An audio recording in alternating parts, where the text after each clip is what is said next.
Hey, folks, it is December the 1st, and we're going over the first half of chapter 24. That's XXIV. And this has to do with the struggle between the nobles, the patricians in Rome, and also the peasants known as the plebeians in the Roman body. And so we're seeing a power struggle. It's going to last for a very long time. And we're going to talk about the first half of this chapter that introduces us to it. And so the terms we have on the board are Rome's location, plebeian hardships, plebeian revolt, and plebeian return. So I'm going to give the kids in the classroom a few minutes to discuss this, and then we will begin. All right, so if you're in a class, go ahead and turn to your neighbor and discuss these terms according to your reading.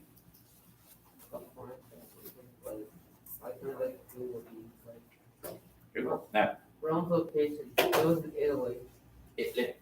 It was done the day of the numeral. Italy automatically has the world's fastest supply. Ah.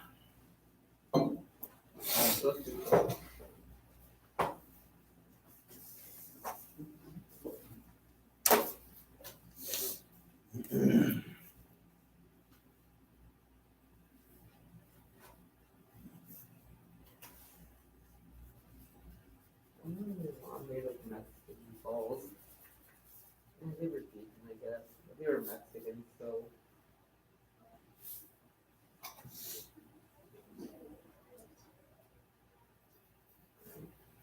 Oh my god, it reminds me. Dude. Not was such a Mexiboo. Knox, he was such a Mexiboo. You know, weeaboo people who are obsessed with pan? Yeah, those both look Mexican. They're obsessed with Mexico. He's so obsessed that he knows some Spanish, bro.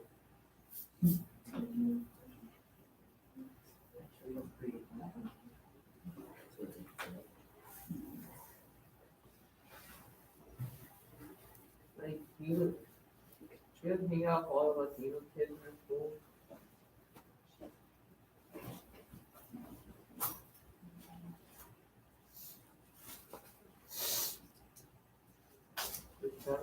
That's a big deal. Kind of looks like a deformed hand. It looks like a deformed foot. No. Deformed hand foot. No, like so. Okay, so Rome's shaped like Rome itself, like kind of shaped like. It kind of reminds me of like the shape of Broadway, but at the same time. It looks like to me if I was going to cook a pancake, but instead of pouring the batter, I just kind of like threw it and it splattered on the pan. It looks like And that's my a pancake. rock with some syrup on it. I rocked some syrup on it. Okay. Yeah, it just looks like. It looks like a normal map, but someone's cut some syrup. Or when you're mixing it up and like sloshes out when it sloshes out. Oh, yeah. Yeah, you got to use the rifle. So, yeah, we only have 4 terms today. Hey, I'm just going to go ahead and stop the timer. All right, so let me show you today's images. So as you see, and it's according to your reading, you have the Field of Mars, you have the Tiber River. Vatican didn't exist yet, so don't worry about that. That's coming up There's no maybe Jesus yet. later. So we also have the 7 hills of Rome. I'm not going to make you memorize it. But when they're talking about the 5-mile wall, they're talking about the Serbian wall here. And you see it's actually named after this guy, Miros Servetului. And of course, the hill we've been talking about the most so far is the Capitoline Hill. Later on, you'll see a little bit more about the Palatine Hill and the Aventine Hill. These other hills don't really come up that often. But these are places that are, of course, sacred to them. They build their temples. They also build their courts and things of that nature. Of course, people did live outside of the walls of Rome, just like any city. But this is the core. This is where the center is. This is where trade, wealthy, law making, and religious powers are all found. so, as we've discussed in the past, Rome, like many places in the world, was a class-based system. So you could have patricians, slaves, That's me. soldiers, and of course the plebeians, which were the peasant body. Um, and of course, much like early Athens, you're going to see the nobles in Rome are going to get richer off of warfare and also through debt, through lending out money. Whereas just like Athens, the plebeians, the peasants, are the ones who have to do the working and the fighting, and they're unable to pay their taxes or their loans. And so they are made into slaves. Same thing happened in Athens, if you remember. And the laws were used against the poor. And the only thing that's going to change it is that the poor is going to have to demand that they have laws that protect them, or at least give them equal protection. If you remember in Athens, this came in the form of a strong person who stood up for them. However, here we see that in Rome, it was the people got together and stood up for themselves. So that's one thing that makes it pretty different. We're going to talk more about this later. This is the 12 Tables of Rome. I'm going to have you read these ancient laws later.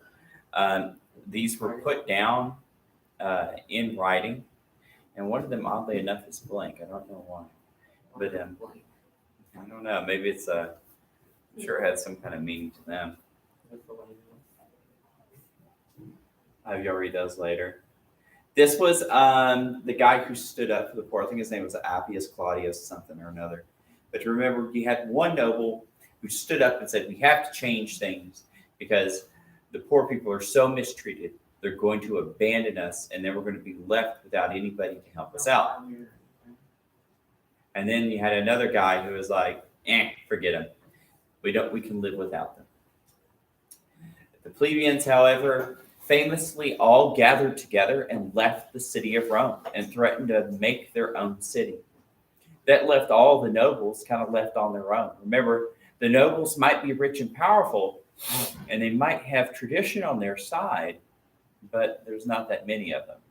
And so, especially in times of war, when they're facing invasion, it's not very good to be a rich guy who's all by himself, while all your soldiers kind of like march off. And so they managed to come together. They promised that they'll make laws of protection and appoint representatives to help look after the poor. And so the poor is going to, the plebeians are going to agree to come back to Rome and help do their duty to fight off their enemies. But yeah, your book brings up a couple of good points, is that the city is built with hills. The hills provide protection. But there's also something else. It has a source of water, a river. Yeah. Ancient societies almost always were built near rivers because moving things by horse is expensive and it's slow, whereas water, it's faster, it's more efficient. Hey, put your phone up, please. And all of that. It's also a form of drinking, a form of food from fish, things of that nature. It's far enough away from the sea. However, they do have ports close enough to where they can bring in things. The thing is, though, Romans are going to be very superstitious about the ocean. It's going to take a long time before they decide to build a navy or to start trading more on the ocean. But that's how Romans were. Another thing that they brought up that was true is that within ancient societies, this is going to be true all the way up until the age of gunpowder. There's going to be a warfare season. Armies don't fight in the winter. They don't fight at night. They tend to only fight during the summertime, whenever they don't have to plow their fields or whenever they didn't have to reap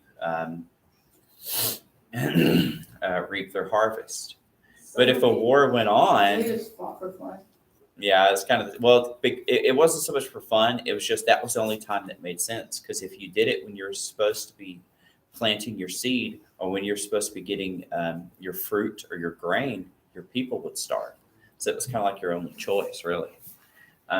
However, wars went on too long so often the poor people wouldn't get to go back home and help out with their farms. And You got to remember, in civilizations like this, almost everyone was a farmer. Hey, y'all don't do that anymore. So if almost everyone's a farmer, but if nobody can farm, that means almost everyone gets super poor. Um, so after all of that, somebody tell me a little bit about Rome's location. What made it special, right? Oh, it was like placed on 7 hills, right? Yeah, so 7 defensible hills. Also, they're like close to the ocean, but not that close. So, Yeah, semi close to the ocean.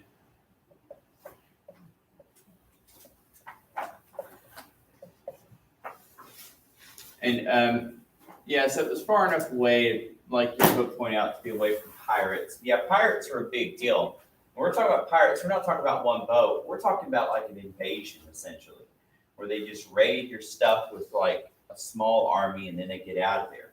what kind of pirates were there back then? Like, Just think of the Iliad. The Greeks were essentially pirates.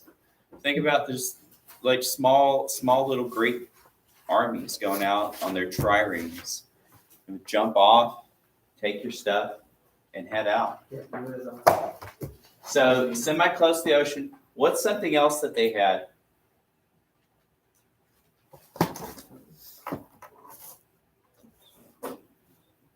What about the Tiber? What was that? Oh yeah, they had a Trade. river.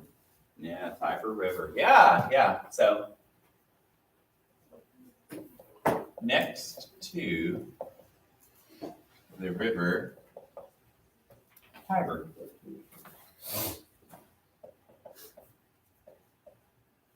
So these are important things: defense, trade, water, food, all that cool stuff.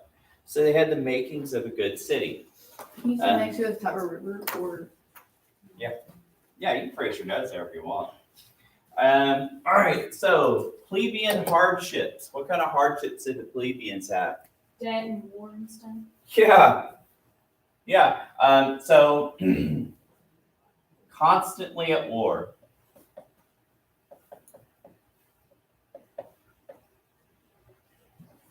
Taxes. Yeah, taxes, They don't get paid either. in debt. Yeah, they had to fight with no pay. What if, let's see. So no military pay. So it was a compulsory, forced service in their military. Or service. Yeah, so it's like you're a Roman citizen, you have to fight. So it's They're like getting drafted. Yeah, it was. It was a draft without even any pay to send home. And so many of them had wives and children who could do some of the work, but they still needed, half their population there to help out. So what happens if they couldn't pay their debt? They were Prison sent to or- jail for 30 Executed or- days, and if or they didn't slaves. pay it off, they were either killed or slaves. Yeah, if they couldn't pay it off.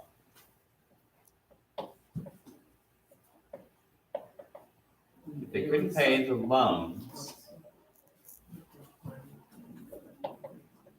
they were imprisoned. And see, that's one of the things. That's actually how, in England and America, prison systems started out. They were called debtor prisons. And if you couldn't pay a loan, you were put in prison until you could pay it. The whole irony is you can't work to make money to pay off a loan if you're in prison. So often people would sit in prison most of their life until their family could finally pay it off for them. So it's like a bell. It was like a hostage, really. Like a hostage situation. Pay us the money or you won't see your dad again. And so this is really hard on families who might have a father who is an alcoholic or a gambler. So they would end up in prison for a very long time. And prisons back then were very harsh, dirty places. Rat infestations, very cold in the winter, horrible polluted foods, things like that. is often a death sentence. And see, it was the same here. Couldn't pay off your debt. 30 days, you're going to be put in prison, bread and water. If your family can't pay it off, you're sold as a slave. So it was a lose-lose. If you can't pay a loan, if you go to prison, you certainly can't pay it there. So it was just a formality, really. All right. So the plebeians revolt. What do they do?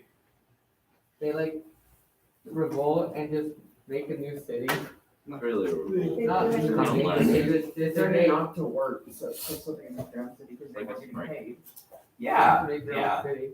They fought the wars, they built the rivers, but they still wanted to pay for more than they should. Yeah, so the peasants left the city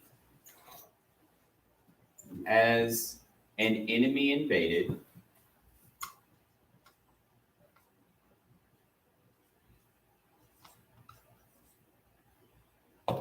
So yeah, and they demanded legal protection.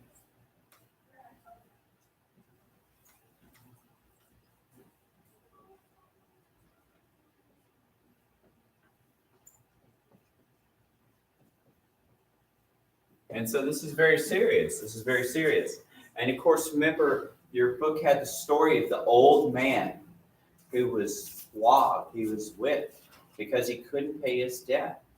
And when the Roman people saw this, they were really troubled because he was a war hero. And they're like, this person gives everything for us, but he's treated like dirt. So it was very disturbing to them.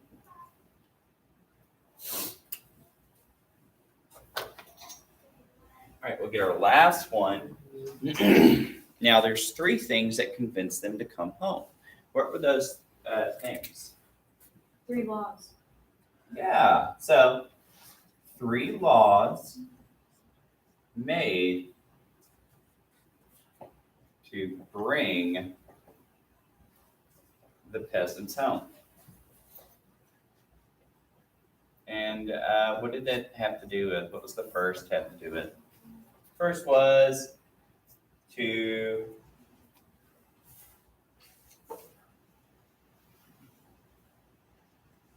what was the first one? It goes first, second, third. The first 2 have to do essentially with the same thing, and the third one has to do Oh with yeah, something like new. they can Forgive the people. debt. No, yeah. First, to forgive their debts. And wasn't like the second one like to Free the make slaves. slaves? Yeah, free the slaves. Mhm. They make the slaves not slaves. Yeah, second, to free the debt slaves. But yes, Rome will have lots of slavery. We'll talk about that later. But they're talking about the Roman citizens who were made slaves. And the third is something a little different. They got 2 tribunes. tribunes, yeah. 2 tribunes. Now, you can think of these essentially as judges and these judges are supposed to view laws and actions of the government to make sure that they're not abusive. You could kind of think of this as kind of like a Supreme Court thing, just to make sure it's constitutional, though they didn't have a constitution. So you can see some things here where they're like, hey, first, let's have a clean slate. Let's get rid of our debts and let's free the people that you've enslaved. Second, let's have a way to prevent this. The 2 tribunes. We're not making any special laws or anything like that. We just need people who are on our side who have authority and power. So that's pretty much it. And that's, we got these kind of things today. 'Cause like instead of tribunes, in our case, you could think of as a citizen of America, you have the right to have an attorney, right? Even if it's publicly paid for. So if you're on trial for something like grand theft auto or murder, but you're too poor to afford an attorney, well, the state of Texas is supposed to provide one for you. So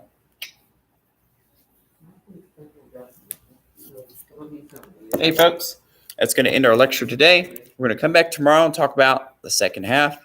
And just a heads up, I'll give you more information later, but we're going to have a vocabulary quiz next week. But we're not going to have a test until after we come back from Christmas break. Darn it. What's wrong with that? Darn it. Do you want one? Maybe. Maybe.